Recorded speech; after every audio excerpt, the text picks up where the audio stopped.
Hello friends, welcome back to my channel smile openly with doctor Poonam.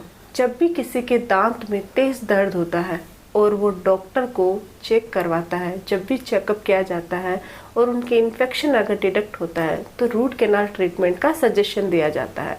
लेकिन जिन लोगों ने root canal treatment already करवा रखा है वो हमेशा ये सोचते हैं कि काश हमें आरसीटी करवाने की यानी कि रूट कैनाल ट्रीटमेंट करवाने की नौबत कभी ना आए, क्योंकि ये थोड़ा सा सर्जिकल प्रोसेस होता है, थोड़ा सा पेनफुल होता है, तो हर कोई इससे बचना चाहता है। तो आज का जो हमारा टॉपिक है वो इसी पे कि हम आज डॉक्टर से रूट कैनाल ट्रीटमेंट से बचने के कुछ घरेलू उपाय के बारे में जानेंगे कि हम क्या ऐसी चीज़ें करें और क्या ध्यान रखें कि हमें ये जो ट्रीटमेंट है वो कभी ना करवाना पड़े। तो वीडियो को आप अंत तक जरूर देखिएगा क्योंकि ये वीडियो सभी लोगों के लिए फ़ायदेमंद होने वाला है। वीडियो शुरू करने से पहले अगर अभी तक आप लोगों ने चैनल सब्सक्राइब नहीं किया है तो प्लीज़ सब्सक्राइब कर लीजिएगा। बेल आइकन को प्रेस करना बिल्कुल ना भूलिएगा ताकि आपको न्यू वीडियोस की नोटिफिकेशंस मिलती रहे। तो चलिए शुरू करते हैं। Hello doctor. हेलो। आज का हमारा जो टॉपिक है वो रूट कैनाल ट्रीटमेंट से रिलेटेड है। मैंने रूट कैनाल ट्रीटमेंट करवा रखा है और मैं चाहती हूँ कि मुझे आगे चल के कभी ये प्रोसेस ना करवाना पड़े। तो क्या हम इसको घर पर ही ठीक कर सकते हैं? क्या ऐसा करें कि हमें कभी इसकी नौबत ना आए? जी, अगर हम लोग डेंटिस्ट की बात करें या डॉक्टर के पास दांत को चेकअप कराने की बात करें और रूट कैनाल का नाम ना आए, ये तो पॉसिबल नहीं है, क्योंकि जितना लोग डेंटिस्ट से डरते हैं उतना ही रूट कैनाल के नाम से डरते हैं। एक्चुअल में जैसे आपने बताया कि ये सर्जिकल प्रोसेस होता है, थोड़ा पेनफुल होता है।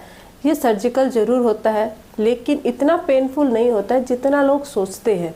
आपके दांत में जितना आप अभी दर्द महसूस कर रहे हैं, रूट कैनाल के टाइम उतना दर्द आप बिल्कुल महसूस नहीं करते, क्योंकि इंजेक्शन से सुन करके एनेस्थेटाइज कर दिया जाता है टूथ। लेकिन फिर भी थोड़ा बहुत तो पेनफुल प्रोसेस हम बोल सकते हैं। लेकिन फिर भी जैसा कि आपने होम रेमेडी के बारे में पूछा कि ऐसा क्या करें, क्या अपनाएं घर पर जिससे ये प्रॉब्लम हमें फेस न करनी पड़े, तो मैं आपको आज होम रेमेडी बताऊंगी और बहुत ही इफ़ेक्टिव होम रेमेडी बताऊंगी। अगर वो आप रेगुलर बेसिस पे करते हो तो आई एम श्योर कि आपको कभी रूट कैनाल ट्रीटमेंट की ज़रूरत नहीं पड़ेगी। इनफैक्ट डेंटल ट्रीटमेंट की भी नीड नहीं होगी। लेकिन मैं आपको होम रेमेडीज़ बताने से पहले इसके बारे में यानी कि आरसीटी का जो प्रोसेस है वो थोड़ा बताना चाहूँगी, क्योंकि बहुत सारे लोग, जैसे आप भी बोलते हो कि वो सर्जिकल प्रोसेस होता है, डरते हैं लोग इसका ट्रीटमेंट कराने से पहले। तो डरने की ज़रूरत नहीं है। तो थोड़ा सा अगर इसके बारे में आपको पता होगा तो अगर इन केस इन एमरजेंसी अगर आप ऐसी सिचुएशन में हो कि आपके टीथ है वो ख़राब हो चुके हैं और आपको डॉक्टर ने सजेस्ट कर दिया आरसीटी का, तो आपको उसको करा के आप अपने दांत को बचा सकते हो। तो क्या प्रोसेस है वो थोड़ा सा जान लेते हैं। एक्चुअली ये जो हमारा दांत है वो 3 लेयर से बना होता है। जो ऊपरी लेयर होती है उसको हम इनेमल बोलते हैं, इसके अंदर डेंटिन होती है, और जो लास्ट वाली लेयर होती है उसको हम बोलते हैं पल्प। तो जब भी हमारे दांत में कोई केविटी हो जाती है किसी भी कारण से हो, तो सबसे पहले जो केविटी का इफेक्ट है वो हमारी ऊपरी जो लेयर होती है इनेमल उस पर पड़ता है।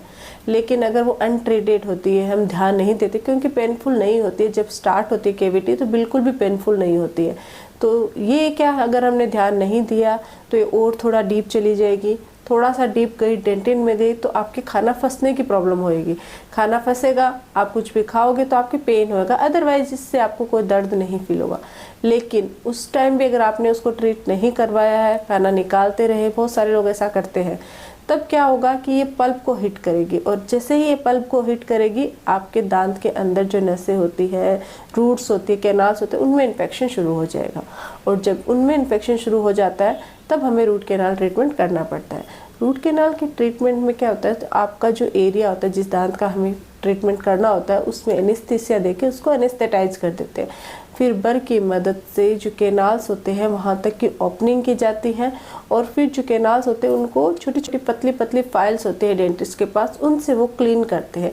क्लीन करने के बाद अच्छे से शेपिंग की जाती है। शेपिंग करने के बाद उसमें एक फिलिंग मटेरियल होता है जिसको हम गट्टा पर्चा बोलते हैं, जीपी पॉइंट्स बोलते हैं, वो उसमें फिल कर दिया जाता है, ऊपर से सील कर दिया जाता है और फिर आपका दांत अगर डैमेज है, डिकेड है, तो उसके ऊपर केप लगा दी जाती है। इस तरीके से आपका टूथ है वो बच जाता है और इस प्रोसेस से दर्द भी ठीक हो जाता है, इन्फेक्शन भी ठीक हो जाता है। बहुत ज़्यादा पेनफुल नहीं होता है, लेकिन कुछ लोगों की प्रॉब्लम होती है, कुछ लोगों के बिल्कुल भी प्रॉब्लम नहीं होती है। तो ये थोड़ा इसका प्रोसेस होता है। चलो अब सिचुएशन ये है कि ऐसा क्या करें कि हमें इसकी ज़रूरत ना पड़े। तो इसके लिए आपको कुछ चीज़ों का ध्यान रखना है। जैसे कि मैं बोलूँगी कि रेगुलर ब्रश करो, रेगुलर फ्लोस करो, रात को ब्रश करो, ये तो सभी लोग करते हैं। आप बोलोगे कि हम तो रेगुलर ब्रश करते हैं, ऐसा कोई है ही नहीं जो दांतों को ब्रश नहीं करता है। दांतों को ब्रश तो रेगुलर सब लोग करते हैं, लेकिन सही टेक्निक से ब्रश करना और दिन में 2 बार यानी कि रात को सोने से पहले ब्रश करना काफ़ी इम्पोर्टेंट होता है। ब्रश के साथ फ्लोस करना काफ़ी इम्पोर्टेंट होता है। अगर आप ब्रश के साथ रेगुलर रात को सोने से पहले फ्लोस करते हो तो आपके दांतों में कैविटी नहीं होगी। कैविटी नहीं होगी तो आपके रूट कैनाल ट्रीटमेंट करने की नौबत नहीं आएगी।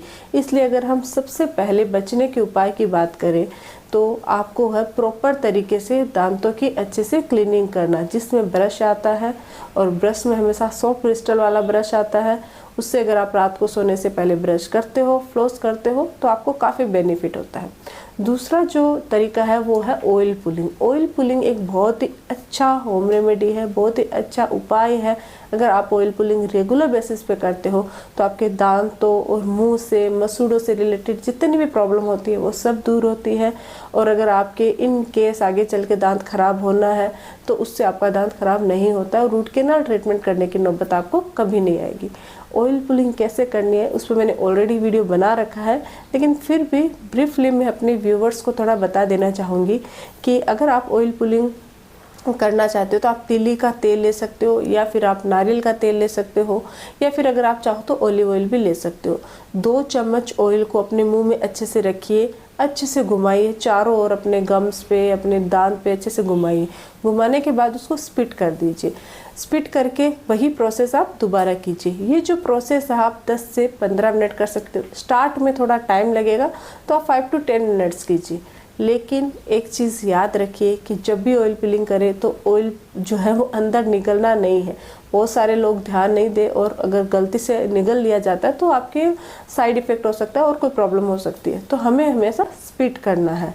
तो अगर आप ऑयल पुलिंग करते हो, चाहे तो अगर आपके पास टाइम है तो आप रेगुलर कर सकते हो। उससे आपके और भी ओवरऑल हेल्थ होता है वो भी सही रहता है और आपके दांत, मुंह, मसूड़े उनको भी बेनिफिट मिलता है। और अगर आप चाहते हो कि आपको ये RCT न करनी पड़े तो अगर इससे आपको उसमें भी बेनिफिट होता है। लेकिन बहुत सारे लोग होते हैं, क्योंकि इतना समय नहीं होता, आजकल की भाग दौड़ वाली लाइफ है, सब लोग काम पे जाते हैं तो इतना टाइम नहीं मिल पाता है। तो ऐसी सिचुएशन में आप थोड़ा सा समय निकालिए और हफ्ते में सिर्फ 3 बार ऑयल पुलिंग कर सकते हैं। अगर आप 3 बार भी कर लेते हो तो भी आपको काफ़ी फ़ायदा होता है। इसके अलावा ऑयल पुलिंग के अलावा एक और तरीका है, वो है फिटकरी और नमक। फिटकरी में बहुत सारे औषधीय गुण होते हैं, एंटी इन्फ्लेमेटरी प्रॉपर्टी होती है, एंटी बैक्टीरियल गुण होती है, जो हमारे खराब जो बैक्टीरिया होते हैं उनको डिस्ट्रॉय करने का काम करते हैं। हीलिंग प्रॉपर्टी होती है, कहीं पे भी कट लग गया फिटकरी का इस्तेमाल कर लिया, स्किन के लिए फ़ायदेमंद होती है। उसी तरीके से फिटकरी हमारे जो दांतों और मुंह में जितने भी बैक्टीरिया होते हैं उनको डिस्ट्रॉय करने में भी हेल्प करता है। तो अगर आप फिटकरी के पानी से कुल्ले करते हो तो उससे भी आपको काफ़ी फ़ायदा होता है। साथ ही अगर आप चाहे तो फिटकरी के कर सकते हो और आप चाहे तो फिटकरी का इस्तेमाल नहीं करना चाहते तो आप नमक के पानी से भी कुल्ले कर सकते हो। नमक में भी एंटी बैक्टीरियल और एंटी माइक्रोबियल गुण होता है। वो भी क्या करते हैं, बेड जो माइक्रो ऑर्गेनिज्म होते हैं, बैक्टीरिया होते हैं, उनको डिस्ट्रॉय कर देते हैं। मुंह के जो कैविटी को उत्पादन करते हैं, कैविटी बनाते हैं, उन बैक्टीरिया को वो डिस्ट्रॉय कर देते हैं। तो इससे अगर आप रेगुलर बेसिस पे कुल्ले करते हो तो इससे भी आपके दांत है वो स्वस्थ रहते हैं, मसूड़े स्वस्थ रहते हैं और आपको रूट कैनाल ट्रीटमेंट करने की नौबत नहीं आती है। तो अगर आप ये 3 चीज़ें रेगुलर बेसिस पे करते हो तो इससे भी आपको काफ़ी बेनिफिट होता है। जी डॉक्टर, आपने बहुत अच्छे से बताया। मेरा एक सवाल ये है कि जैसे आपने बताया कि फिटकरी के पानी से या फिर नमक के पानी से कुल्ले करना बढ़िया रहता है, लेकिन मैंने काफ़ी लोगों से ये भी सुना है कि अगर हम फिटकरी के पानी से कुल्ले करते हैं या फिर फिटकरी का इस्तेमाल करते हैं, नमक का इस्तेमाल करते हैं, तो इससे हमारे दांत हैं वो घिस जाते हैं, ठंडा गर्म लगना शुरू हो जाता है। क्योंकि बहुत सारे ऐसे मेरे फ्रेंड हैं, उन्होंने बताया कि इससे हमारे दांत हैं वो घिस गए, सेंसिटिविटी हो गई है। तो क्या इससे ये प्रॉब्लम हो सकती है? देखिए, ये जो लोग बोलते हैं कि फिटकरी से हमें नुकसान हुआ है, तो हो सकता है या तो उन्हें ओवर यूज़ कर लिया, क्योंकि अति किसी भी चीज़ की अच्छी नहीं रहती है। अगर आप बहुत ज़्यादा मात्रा में किसी भी चीज़ का सेवन करते हो या कोई भी चीज़ यूज़ करते हो तो उससे नुकसान होता ही है। बहुत सारे लोग होते हैं वो क्या करते हैं, फिटकरी को ब्रश पे लगाया और अच्छे से दांतों को ब्रश करने लग जाते हैं। अगर उनको बोलते हैं कि फिटकरी हेल्दी होती है, तो अगर आप दांतों को ब्रश करोगे तो फिटकरी से नुकसान होए ना होए, लेकिन आप जो ब्रश बहुत ज़्यादा दांतों को घिस रहे हो उससे आपके दांत सेंसिटिव हो जाते हैं, उससे आपकी जो इनेमल है वो घिस जाती है। और जिन लोगों के ये प्रॉब्लम सेंसिटिविटी शुरू होती है उनको लगता है फिटकरी की वजह से हुआ। एक्चुअल में ये ज़्यादा दांतों को ब्रश करने से या ज़्यादा दांतों को घिसने से हुआ है। बहुत सारे लोग नमक को भी इस्तेमाल करते हैं, बहुत बुरी तरह से अपने दांतों को रब करते हैं, घिसते हैं। तो किसी भी चीज़ से अगर आप अपने दांतों को घिसोगे तो आपके उसका इफेक्ट आएगा और आपकी इनेमल है वो लॉस होगा, फिर आपके सेंसिटिविटी शुरू होगी। तो हर चीज़ को लिमिट में कीजिए। अगर मैंने बोल दिया फिटकरी से कुल्ले करने हैं तो बहुत सारे लोग दिन में 10 बार करेंगे, ऐसा नहीं है। सुबह शाम कर लिए 2 बार इनफ होता है। बहुत ज़्यादा अगर आपको परेशानी है माउथ से रिलेटेड तो 3 टाइम्स कर सकते हो। तो और कुछ ऐसे लोग होते हैं जिनको एलर्जी होती है किसी भी चीज़ से, मान लो फिटकरी से भी उनको प्रॉब्लम है या फिर नमक से प्रॉब्लम है, बहुत सारे ऐसे लोग होते हैं।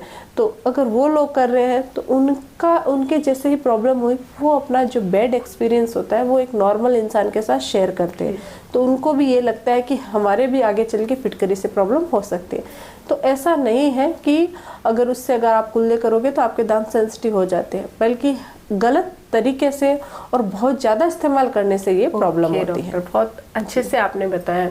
मेरा एक सवाल ये है कि जैसे आपने बताया कि प्रॉपर ब्रशिंग टेक्निक से ब्रश करना चाहिए, तो कैसे ब्रश करें? क्योंकि ब्रशिंग टेक्निक क्या होती है हम लोगों को इतना नॉलेज नहीं है। तो जब भी हम ब्रश करते हैं तो अप टू डाउन ऐसे कर लेते हैं जैसे डॉक्टर सजेस्ट करते हैं। तो प्रॉपर क्या टेक्निक होती है, किस तरीके से ब्रश करना चाहिए? जी, प्रॉपर ब्रश करना बहुत इम्पोर्टेंट होता है।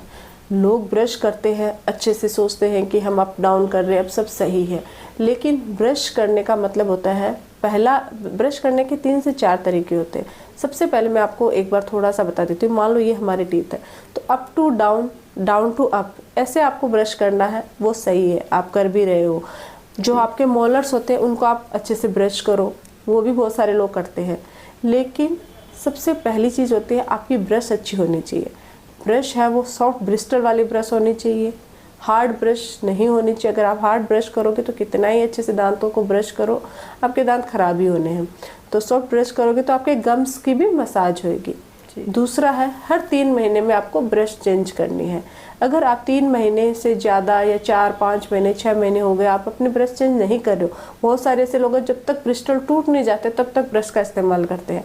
तो अगर आप ऐसी ब्रश इस्तेमाल करोगे तो आपके कोई बेनिफिट नहीं होने वाला है, क्योंकि जो ब्रिस्टल्स होते हैं ना उसके अंदर बैक्टीरिया डेवलप हो जाते हैं, और जब आप ब्रश करोगे तो वो बैक्टीरिया उसको क्लीन करने के बजाय दांतों को और ख़राब कर रहे होते हैं। तो हमेशा 3 महीने बाद या ज़्यादा से ज़्यादा 4 महीने बाद आप अपनी ब्रश को चेंज कर लीजिए।